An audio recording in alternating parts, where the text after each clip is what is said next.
Tanah air ku tidak kulupakan,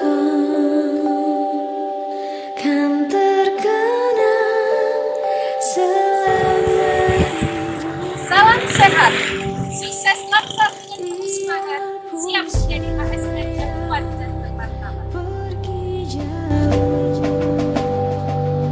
tidak akan hilang dari kalbu. Menjadi ASN bukanlah sekedar sebuah pencapaian, tapi sebuah pembuktian panjang di mana di dalamnya ada perencanaan, proses, dan pertanggungjawaban. Terdapat prinsip-prinsip dasar yang harus dipenuhi, bukan untuk membatasi kreativitas dan inovasi, namun lebih kepada menerapkan standar minimal sehingga tugas pokok dan fungsi dapat tercapai secara optimal. Aneka, akuntabilitas, nasionalisme, etika publik, komitmen mutu, dan anti korupsi. Bagaimanakah realitas penerapannya? Assalamualaikum warahmatullahi wabarakatuh. Waalaikumsalam warahmatullahi wabarakatuh. Rekan-rekan peserta Latsar BPSDM Yogyakarta gelombang 10 angkatan 75 kelompok 1 dan hadirin dimanapun Anda berada, telah duduk bersama saya Bapak Kepala SMP Negeri 2 Jatirejo Kabupaten Mojokerto yang akan berbincang bersama kita tentang penerapan nilai-nilai dasar ASN yang dilaksanakan di SMP Negeri 2 Jatirejo. Selamat siang Bapak Hari Widarto. Selamat siang Bu. Bagaimana Bapak sehat hari ini Pak? Alhamdulillah, bidu'aikum ana bi khair, sehat walafiat. Terima kasih Bapak atas waktunya yang sudah diberikan kepada saya untuk bisa berbincang dengan Bapak mengenai penerapan prinsip dasar ASN.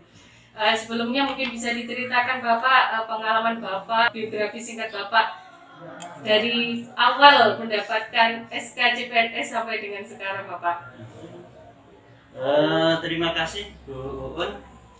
Jadi saya sebelum menjadi ASN atau dulu disebut PNS, saya kuliah di IKIP Negeri Surabaya. Yang sekarang lulus dari IKIP Negeri Surabaya tahun 1994. Kemudian saya mengabdikan ilmu di beberapa sekolah swasta dan di sebuah SMA negeri di Kabupaten Bojonegoro. Kemudian tahun 1996 mengikuti tes CPNS yang diselenggarakan oleh Departemen Pendidikan dan Kebudayaan Jakarta, dan alhamdulillah pada saat itu saya diterima sebagai CPNS dan SK CPNS saya terima pada bulan Maret tahun 1997 di sebuah madrasah sanawiyah negeri di Kabupaten Mojokerto.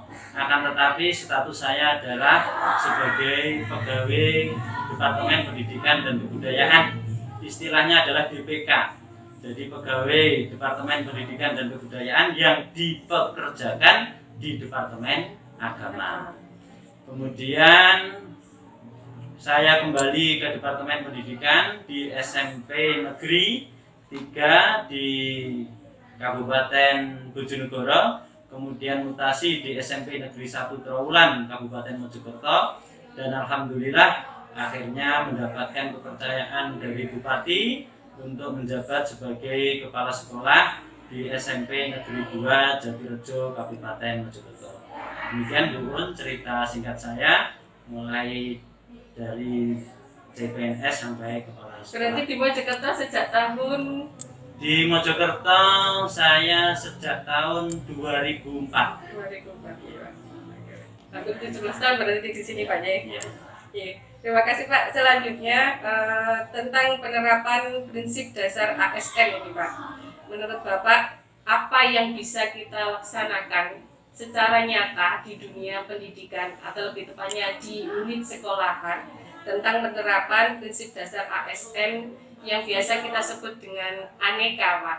di mana A-nya adalah akuntabilitas, nasionalisme, etika publik, komitmen mutu, dan anti korupsi. Monggo Pak. Untuk prinsip dasar ASN, akuntabilitas, saya berfokus pada tanggung jawab saja Bu. Iya Pak. Jadi setiap ASN yang ada di sekolah ini, di SMP Negeri 3 Jatirejo ini memiliki tanggung jawab yang sudah termuat di dalam tupoksi guru dan tenaga kependidikan. Sebentar. Dan alhamdulillah menurut penilaian saya sebagai kepala sekolah, Bapak Ibu guru dan staf TU yang ada di sekolah ini telah melaksanakan tanggung jawabnya sebagai ASN dengan baik. Tidak ada guru maupun staf TU yang menghindari tanggung jawabnya sesuai dengan yang diinginkan oleh pemerintah tentang tugas pokok dan fungsi ASN, khususnya guru dan staf TU. Kemudian untuk nasionalisme, alhamdulillah kita bisa melihat ya, paling tidak pada event-event peringatan Hari Besar Nasional, Bapak Ibu guru dan staf TU di sini luar biasa semangat nasionalismenya, apalagi kemarin ketika memperingati Hari Kemerdekaan 17 Agustus tahun 1945.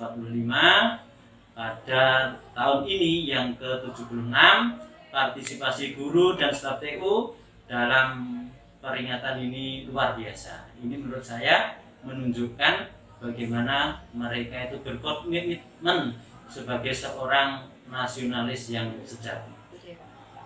Kemudian untuk etika publik, alhamdulillah Bapak Ibu guru dan staf TU yang ada di sekolah tercinta ini bisa menunjukkan etika, sopan santun, tingkah laku, sikap kepribadian yang baik. Bagaimana etikanya terhadap sesama teman, etika terhadap siswa, etika terhadap pimpinan, etika terhadap masyarakat, dan tentunya yang lebih penting adalah etika terhadap Allah Subhanahu wa Ta'ala. Kegiatan seperti sholat jamaah zuhur senantiasa bisa berjalan di sela-sela mereka istirahat dari pekerjaannya. Itu Mohon maaf Pak, sebelumnya tentang etika publik ini mungkin bisa diberikan gambaran juga Pak, bahwa karena kita sebagai pendidik, Bapak Ibu guru juga harus berhadapan dengan wali murid, ya Pak. Terus bagaimana penerapannya itu mengingat lingkungan sekitar sekolah kita atau mayoritas dari wali murid yang ada di sekolah kita ini golongan menengah ke bawah dari kalangan petani, pedagang, bagaimana Pak? tentang etika kepada wali murid, Bapak Ibu guru dan staf TU yang ada di sini, walaupun menurut Bu Uun wali murid ini dari kalangan seperti yang disebut tadi, kami tetap menghargai, menghormati mereka dan memberikan layanan tanpa membeda-bedakan. Apakah mereka secara status sosial itu tinggi, menengah atau rendah, bagi kami semuanya berhak mendapatkan pelayanan yang sama. Bisa dilanjutkan ke komitmen mutu Pak. Untuk komitmen mutu, sekolah kita ini tetap mengedepankan program-program dan kegiatan-kegiatan yang dilaksanakan secara efektif, efisien, dan tentunya juga inovatif. Apalagi pada suasana pandemi seperti ini, terobosan-terobosan kegiatan yang bersifat inovatif sangat penting sekali, sehingga memudahkan pelayanan dan menjadikan siswa orang tua ini menjadi lebih senang. Tanpa inovasi dalam pembelajaran daring ini, tentunya siswa khususnya mudah merasa bosan. Dan itu semuanya berorientasi pada mutu yang ingin kita capai adalah siswa yang berintak, kemudian cerdas, terampil, dan mandiri. Amin. Iya.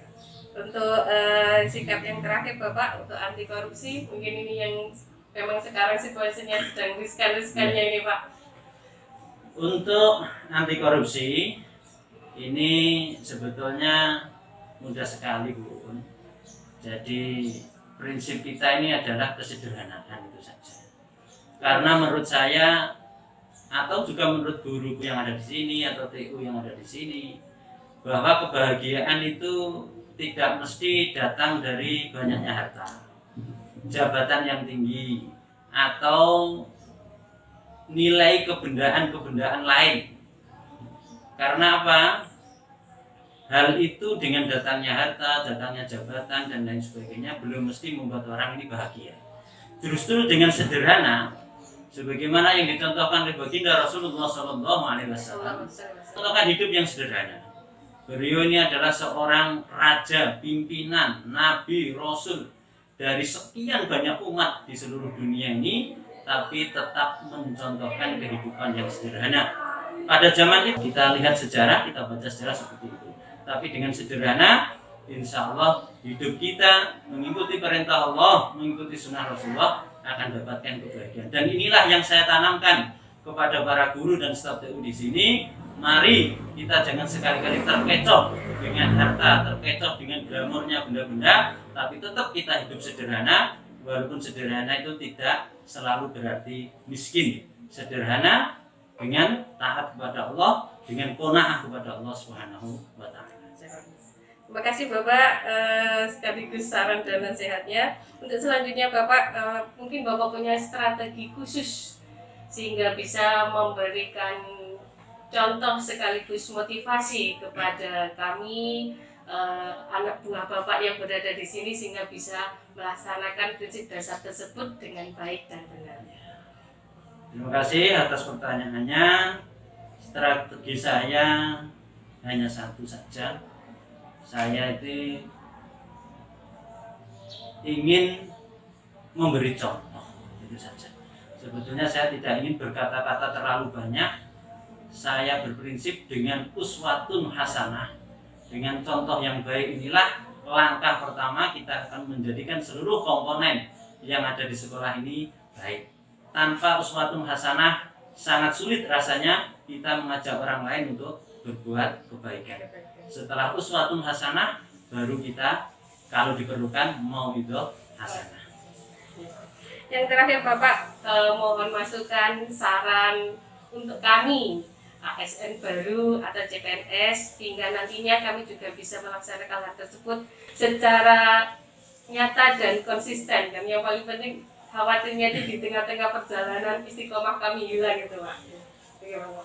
Mohon sarannya Pak.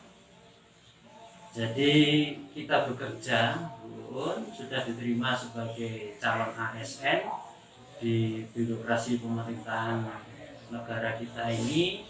Maka yang pertama saya sarankan kepada Bu Uun adalah tanggung jawab. Tanggung jawab dengan niat ibadah. Itu yang paling penting. Apapun yang terjadi di dalam perjalanan karir kita sebagai ASN, kalau kita niat ibadah hanya karena Allah, tidak melihat kiri, tidak melihat kanan, ya, tidak melakukan sesuatu yang menjadikan kita terperosok karena ada pancingan-pancingan tertentu, insya Allah kita akan selamat. Ya. Jadi yang penting kita niat ibadah kepada Allah Subhanahu Wa Taala, tanggung jawab kita terhadap diri kita sendiri dan Allah Subhanahu Wa Taala, dan tentunya secara administrasi ya kepada pimpinan atau kepala sekolah. Terima kasih Bapak atas waktunya, sungguh kayak bincang-bincang yang sangat berharga dan cukup menginspirasi kami. Semoga benar-benar bisa menjadi bekal kami dan sekaligus mohon doanya Pak, semoga untuk selanjutnya kami bisa melaksanakan dengan yang terbaik. Insyaallah saya doakan sukses Bu. Terima kasih Bapak. Demikian tadi bincang-bincang saya bersama dengan Bapak Hari Widarto, Kepala SMP Negeri 2 Jatirejo. Semoga bisa bermanfaat untuk saya pribadi dan untuk teman-teman sekalian. Sekian dari saya, akhirul kalam, walafu minkum, wallahu muwaffiq ila aqwamit thoriq. Wassalamualaikum warahmatullahi wabarakatuh. Waalaikumsalam warahmatullahi wabarakatuh. Demikian, semoga bermanfaat untuk kita semuanya. Tiada hujan tanpa adanya